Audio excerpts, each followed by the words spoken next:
stream, I do want to talk about how can you go from student visa to actual business, and how can you really skip the H-1B visa process, because this is something that I've done myself, and I'm going to be sharing with you basically the number one hack, how you can do that, how you can actually go from a student to a business owner, and also how can you potentially apply for your E2 investor visa. And if you don't qualify for E2 investor visa, maybe how can you potentially apply for a different alternative, right? But the idea is to really skip that H-1B visa. So let me know who is there. Say hello, guys. I see there are already people joining us. I don't see your comments. I'm not sure why. Let's see. So I do see people are tuning in. Today, we have a live stream, as I promised, a little bit later that it was scheduled, because I'm running a little bit late today. The idea, what I want to deliver today, is to show you how you can go from. Also, I see your comments. Mubashar, hi there. Black is beautiful. Hi. Awesome, guys. So this is live Q&A, right? So you guys actually can ask your questions if you wish. I'm going to talk about how you can start your own business as a student if you are in the United States under student visa, and how you can potentially apply for your E2 investor visa, or if you are not from a treaty country, how can you potentially apply for L visa. Hi, Otto. See me and hear me well. If there is an issue with connection, refresh the browser, or I mean, if you're using the app, maybe, I don't know. Let's do it, guys. Let's just get started. So, if you're currently in US under student visa, I hear you guys. I've been there myself. Actually, you can hear my accent. I'm also immigrant, and I moved to US literally 2007, so a long time ago. And I went to law school, Northwestern in Chicago, and after I graduated Northwestern, I was looking for a way for me to be and stay in US legally. And so you can imagine, I mean, this was 10 years ago, 11 years ago, the market was full of unemployed lawyers. I could not find H-1B visa sponsor. Tell the truth, it was quite difficult back then. Like it might be similar to where you at right now. Because of all the changes, the upcoming changes with H-1B, obviously it can be very stressful for some of you. So what I'm proposing is actually something that you can do yourself if you are right now under student visa. How can you actually legalize your stay if you are not able to if you're not able to find the H-1B visa sponsor? So this would be sort of the strategy roadmap for you. So number one is to understand that you can get E2 visa even if you don't invest millions. This is something big, because I thought when back then, like, I have to invest millions if I want to actually legalize my stay in US and if I want to become investor. And that is not necessarily accurate information. You don't need to invest millions. You can in fact invest 100,000. You can do even business under 100,000. I have helped people who invested under $100,000 to obtain their E2 visa. So first things first. First, what I would do if I were you, if I was under student visa, what I would actually validate my idea, because many people actually they have bunch of ideas, but these ideas are in your head. So you actually need to validate the idea, see if this idea would work, if this would actually create profitable business for you, right? And once you actually validate the idea, and you do the whole process of validation, market research. And when I say validation, that essentially means that you find paying customers who are willing to pay you for your product or your service, right? Then you can move on step two, which would be incorporation. You can incorporate LLC, for example, or corporation while you are under your OPT status, for example. So you can incorporate. That doesn't necessarily mean that you are going to work for that company. You just incorporate, and you can do that under OPT or even under F visa. Now, once you're done with the proving the concept, minimum viable offer, and incorporation, then you move on and you think about how can you actually get these funds so you can potentially apply for E2 visa. E2 visa, I have an entire playlist on just E2 visa, so you guys can actually check it out if you wish. And that's gonna tell you all the requirements you need to know when you actually want to apply for your E2 investor visa.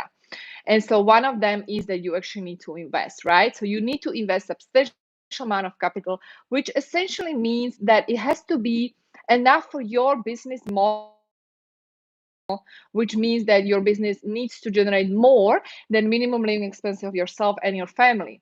So again, this the 50,000, 100,000, whatever you need to make that business profitable. Different business models has different startup costs, right? So keep that in mind. So once you then you will be able to put together all the paperwork, including the business plan, and apply for your visa. And you can do it two ways. Number one is you do it through by the change of status if you are present in the United States. Or number two, you do it through the consular processing if you are abroad and you are applying for your visa stamp in your passport. You schedule the interview, you go for the US Embassy, and so on. Even these days, guys, you can totally apply for E2 visa. E2 visa is not part of that crazy immigration ban, right? The Proclamation 114, 152. You can apply for E2 visa right now. And if you are right now in the United States, change your status from a student to E2 visa. And this is the alternative that I always propose, especially for those who are entrepreneurs or maybe secret aspiring entrepreneurs and you don't even know it, right? This would be the number one strategy I always talk about and I suggest to all my clients, especially those students who are in the United States, international students who are not able to find the H-1B visa sponsor. And even if you find the H-1B visa sponsor, maybe you're for whatever reason, maybe your employer just fired you, right? They fired you and you are thinking about how can I legalize my state. So this would be the way to go. You need to actually think about it ahead of time because you don't want to wait till you are actually fired, because then I think you have like 9 days to leave the country or something like that if you're on H-1B visa status.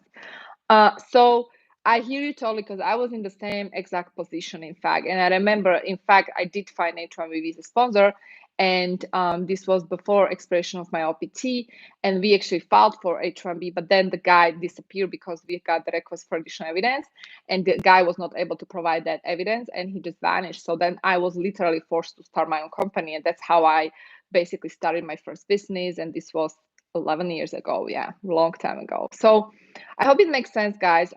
If you are someone who wants to dig deeper into this, you want to find a way, what's the best way, the best strategy for you, how you can actually get your business started and apply for E2 visa. I do have a free training. I will be linking free trainings after this live stream below in the description box.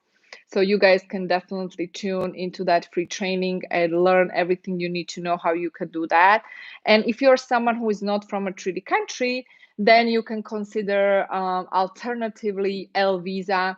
L visa is for those who started their company abroad. Like first you need to start a business back home and you need to run this business for at least 1 year in preceding 3 years, and then you can apply for L1A visa, and you will have L1A visa issued for 1 year.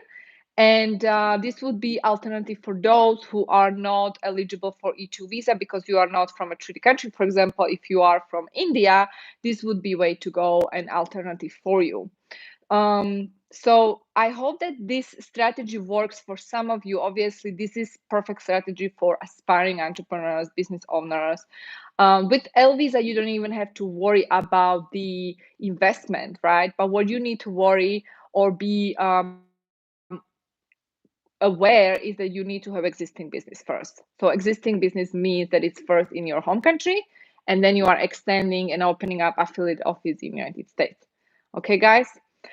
I don't know why these comments are coming and dissolving. Like I don't see your comments, but I do see you guys here. So whoever is tuning in, welcome, guys. I hope you enjoyed this quick live stream that I wanted to show and provide some support, especially for those international students, for those who are looking for the best way. Okay, I see your comment now. Can you tell me about the travel ban when is finished this travel ban? Okay, guys. So briefly, I made a video yesterday where I did talk about how much money is needed to invest and get the residence permit. I'm from Europe. Okay, I'm gonna answer this question, but let me first answer the first question about the travel ban. The travel ban, that's the travel ban concerning European countries, South Africa, Brazil, UK, this travel ban is still in place. It's in effect, meaning it's not lifted. It was not lifted. In fact, President Biden issued executive order addressing the travel ban, because in fact the travel ban, the original travel ban, was revoked by former President Trump, I think it was towards the end of 2020. However, President Biden issued another travel ban, right, which was, I think, 2 or 3 weeks ago. So right now this travel ban is not lifted, and you cannot fly to US if you are from those countries, or if you have spent at least 14 days in those countries, you cannot enter United States even if you have a valid negative COVID-19 test.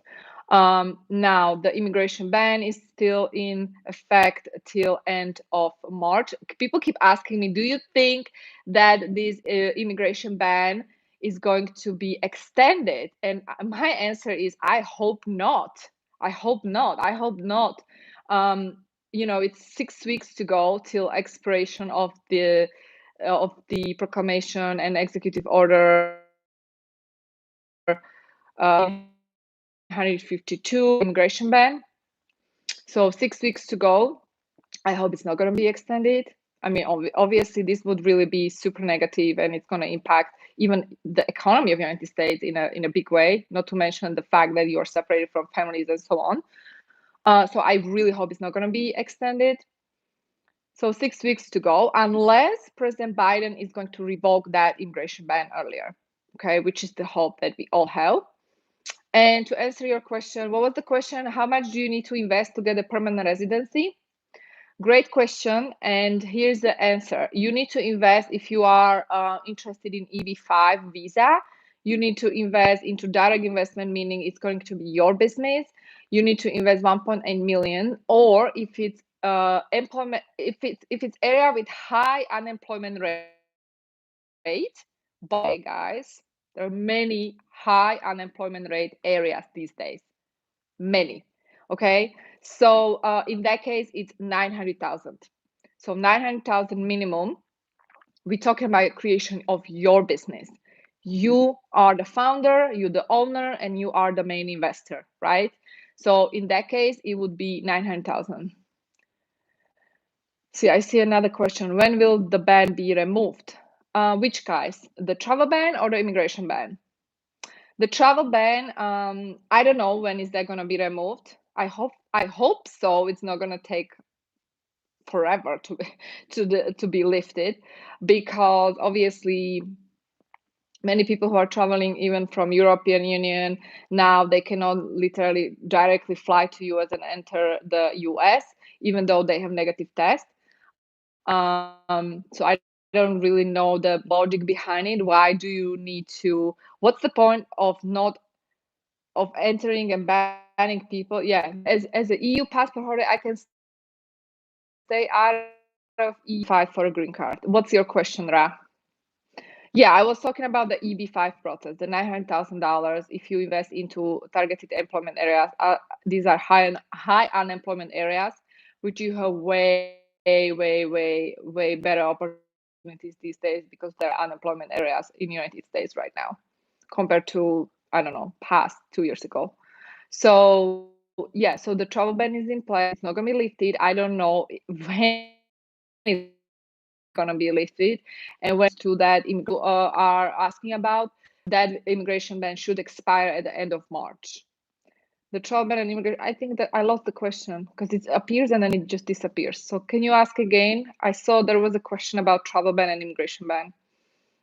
Yeah, like I said, that one, the immigration ban is going to expire at the end of March. Okay, guys. So we're gonna wrap up here. I hope you enjoyed this quick little live stream. And if you have comments, questions, you can still post them below this video. I will definitely try to reply to you guys.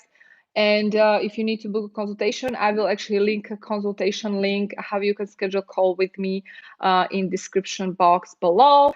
And stay well, stay safe, and I will talk to you soon, guys. Bye, guys. Bye. Thanks for tuning in.